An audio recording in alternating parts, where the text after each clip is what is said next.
Oke, bismillah. Assalamualaikum warahmatullahi wabarakatuh. Bismillahirrahmanirrahim. Alhamdulillahirabbil alamin. Allahumma sholli wa sallim wa barik ala habibina wa syafi'ina sayyidina Muhammadin wa ala alihi wa ashabihi ajmain. Amma ba'du.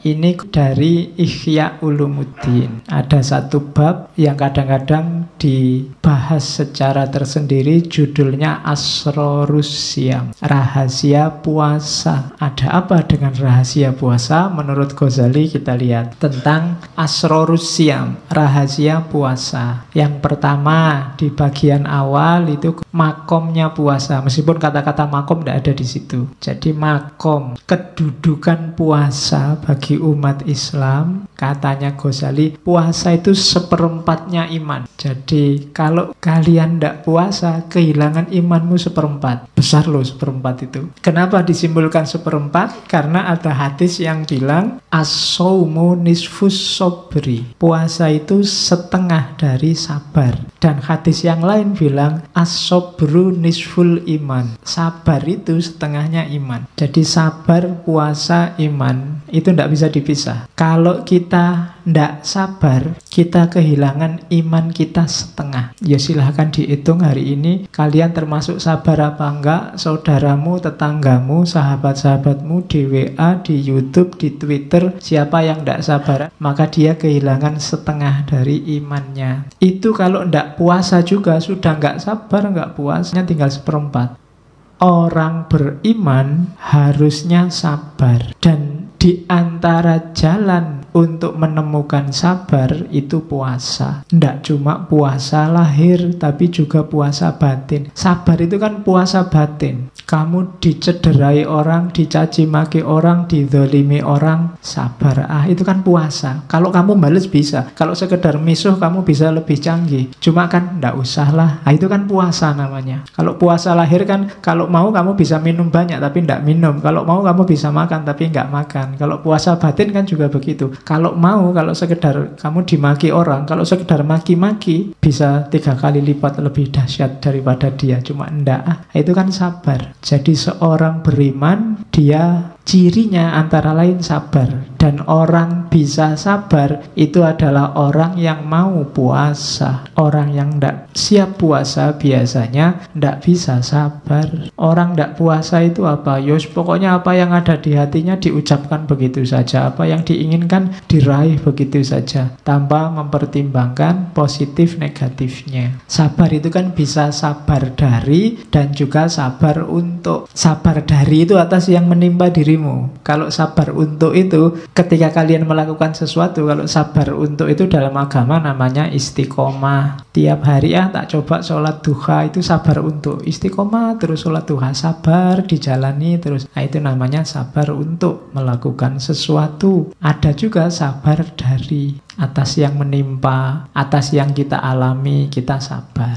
Orang harus punya kualitas sabar ini, tapi harus cerdas membedakan kapan menggunakan sabar dari dan kapan menggunakan sabar untuk. Berjuang itu bukan berarti tidak sabar, tapi sabar untuk biar aja Pak IP saya 2, saya sabar aja. Bukan itu. Kalau IP-mu 2, sabarlah untuk belajar biar IP-mu 3 ke atas, gitu loh. Kalau kamu lagi bokek, ya sabarlah untuk berusaha biar kamu dapat uang, kan itu. Awas keliru menerapkannya. Selama ini kamu kan pukul rata. Sabar itu berarti apa yang terjadi biar dapat jalan. Rumusnya bukan itu. Jadi sabar itu bisa dari sesuatu dan untuk sesuatu. Tapi untuk membedakan mana yang dari, mana yang untuk, kita butuh satu hal, namanya kebijaksanaan. Dan kebijaksanaan itu ilmunya antara lain yang paling terkenal adalah filsafat. Maka ngajilah filsafat. Terus, jadi makomnya puasa itu ya. Puasa itu dialektika antara keimanan dan kesabaran. Jangan lupa ini makomnya. Jadi harusnya besok waktu bulan puasa ndak ada orang ngamuk dan nggak ada orang males. Puasa kok malah males-malesan, ini harusnya dia kehilangan sabar untuk. Puasa kok ngamuk berarti dia kehilangan sabar dari. Dua-duanya harus hidup. Kalau puasa kan kadang-kadang di kantor-kantor, di kampus jam kerjanya malah dikurangi. Ya karena puasa, ya ndak apa-apa asal produktivitasnya tidak menurun. Ya tetap bagus, dikurangi ndak apa-apa. Yang kedua, kenapa sih puasa itu dianggap istimewa? Ibaratnya puasa dibandingkan ibadah yang lain itu kayak tanah haram, Masjidil Haram dengan masjid-masjid yang lain. Ka'bah itu kan dianggap rumah Allah, tanah haram itu kan dianggap tanah kehormatannya Allah, miliknya Allah. Padahal semua masjid, semua tempat itu kan juga miliknya Allah. Semua ibadah untuk Allah, tapi yang istimewa itu puasa. Sama seperti semua tanah, semua bumi itu milik Allah, tapi yang disebut khusus sebagai rumah Allah, rumah milik Allah itu hanya Ka'bah dan Masjidil Haram. Bandingannya itu. Alasannya apa? Yang pertama, puasa itu satu-satunya ibadah yang verifikasi pastinya itu hanya yang melakukan. Nggak ada orang lain tahu. Ikut buka bersama, ikut sahur bersama, tapi nggak puasa kan bisa. Nggak ada orang ngerti. Kayak kamu dulu kecil itu loh. Puasa, ya masih puasa, masih. Tapi nanti kalau ke kamar mandi, air 1 ciduk. Ya kan? Atau pura-pura alasannya lupa. Wah lupa tadi minum. Lupa kok diulangi.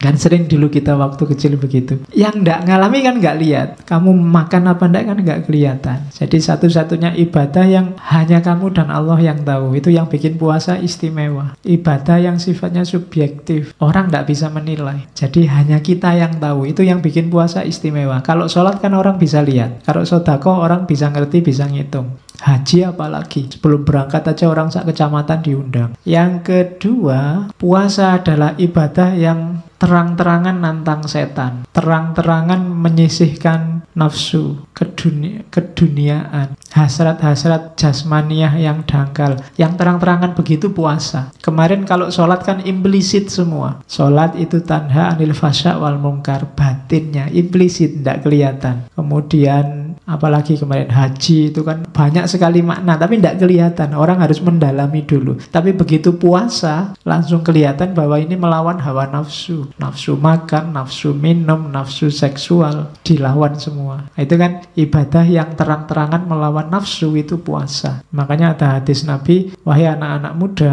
yang sudah mampu, nikahlah. Man istata'a minkumul ba'ah falyatazawwaj. Nikahlah, jangan jomblo terus, tidak ada untungnya dan tidak ada enaknya. Terus ya. Wa in lam yastati, kalau kamu tidak mampu, puasa. Jadi kalau nggak mampu puasalah, fa alaihi bisaum, dengan puasa.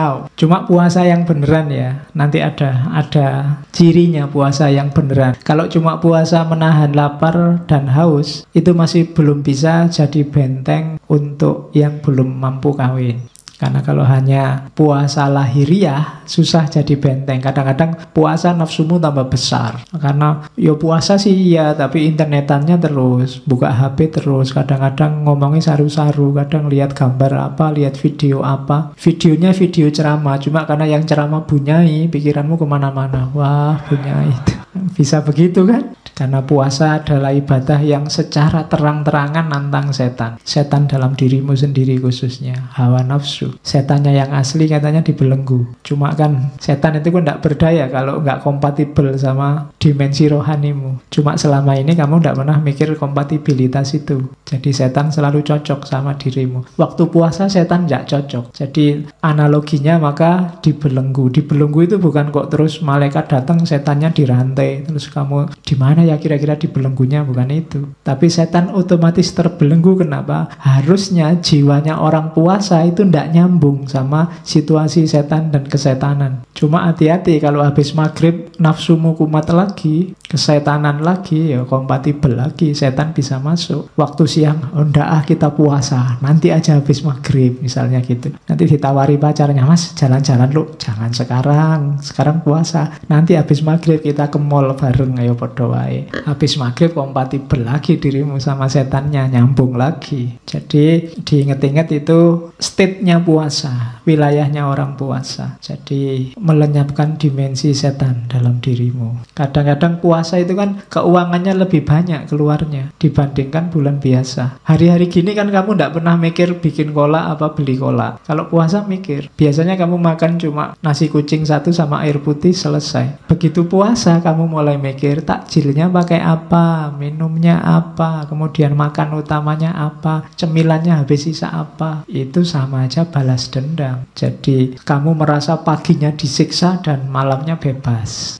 Padahal itu kebalik, justru paginya itu kamu bebas dari hawa nafsu.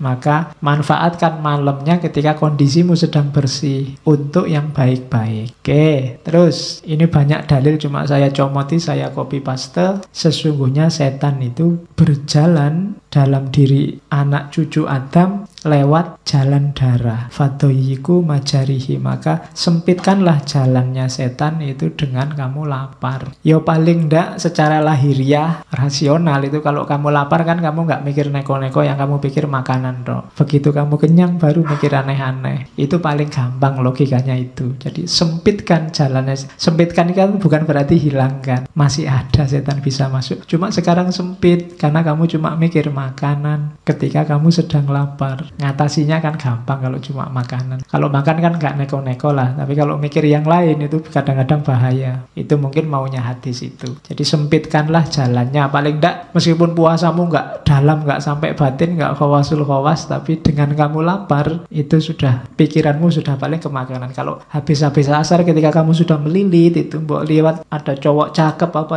cewek cakep, ndak minat lagi. Yang kamu pikir kolak sama es buahnya. Terus ini sabdanya Nabi pada Aisyah. Dawami qur'aba bil jannah. Teruslah, dawamkanlah, istiqomalah menggedor-gedor pintu surga. Qolat, katanya Aisyah, bimadza, dengan apa? Qala sallallahu alaihi wasallam bil ju', dengan apa? Dengan lapar. Jadi kalau kamu lapar itu katanya Nabi kayak orang yang sedang mengetuk-ngetuk menggedor pintu surga. Terus kullu hasanatin bi asyri amthaliha ila sab'i mi'ati di'fin. Setiap kebaikan itu dibalas oleh Allah minimal 10 kali lipat sampai 700 kali lipat. Setiap kebaikan illa siyam, kecuali puasa. Satu-satunya yang oleh Allah nggak disebut, rahasiaku. Fa innahu li, karena puasa itu untukku, wa ana ajibi, dan aku yang akan ngasih balasan sendiri khusus. Dan hadis di bawahnya juga semacam kelanjutannya meskipun hadis yang berbeda. Innallaha ta'ala yubahi malaikatahu bisyabi al-abidi. Jadi Allah ini membanggakan anak-anak muda yang gemar ibadah, khususnya yang puasa. Kalau yang tua biasalah, orang tua kan lebih gampang kalau mau tirakat, kalau mau puasa. Ini yang dibanggakan oleh Allah yang muda-muda. Fayaqulu, maka Allah berfirman pada para malaikat, ayyuhasyab at-tariku syahwatahu li ajli, anak-anak muda yang meninggalkan syahwatnya demi aku, al-mubdhilu syababahuli, yang memperjuangkan apa, yang menggantikan kemudaannya untukku, karena masih muda biasanya masih mau senang-senang tapi lebih milih Allah daripada senang-senang. Anta indi kabakdi malaikat, jadi engkau anak muda bagiku engkau kayak malaikat-malaikatku. Nah itu pujiannya Allah bagi anak-anak muda. Itu hadis-hadisnya. Ini hadis paling terkenal. Lisoimi farhatani, farhatun inda iftarihi wa farhatun inda liqa'i rabbi. Orang puasa akan ketemu dengan dua kebahagiaan. Yang pertama kebahagiaan waktu buka puasa dengan kebahagiaan waktu ketemu Allah. Ini seakan-akan mau bilang orang yang puasa pasti besok akan ketemu Allah dan dirindukan oleh Allah. Dan kesenangan yang satu waktu dia buka puasa.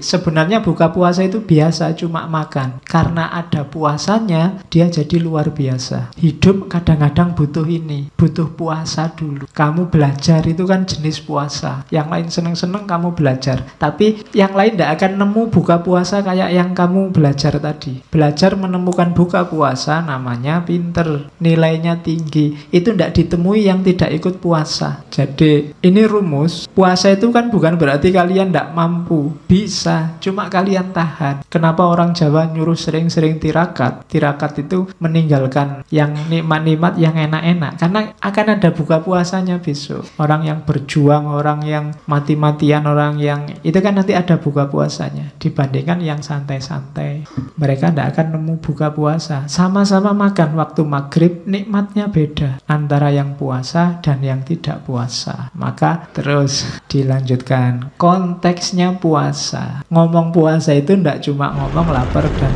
haus. Ayo masuk lebih dalam, katanya Imam Ghazali. Yang pertama, yang jelas puasa itu kepatuhan. Allah sendiri yang perintah secara terang-terangan loh. Tidak tedeng aling-aling, kutiba alaikumusiyam, kalian diwajibkan. Maka puasa yang pertama-tama bermakna kepatuhan kita pada Allah.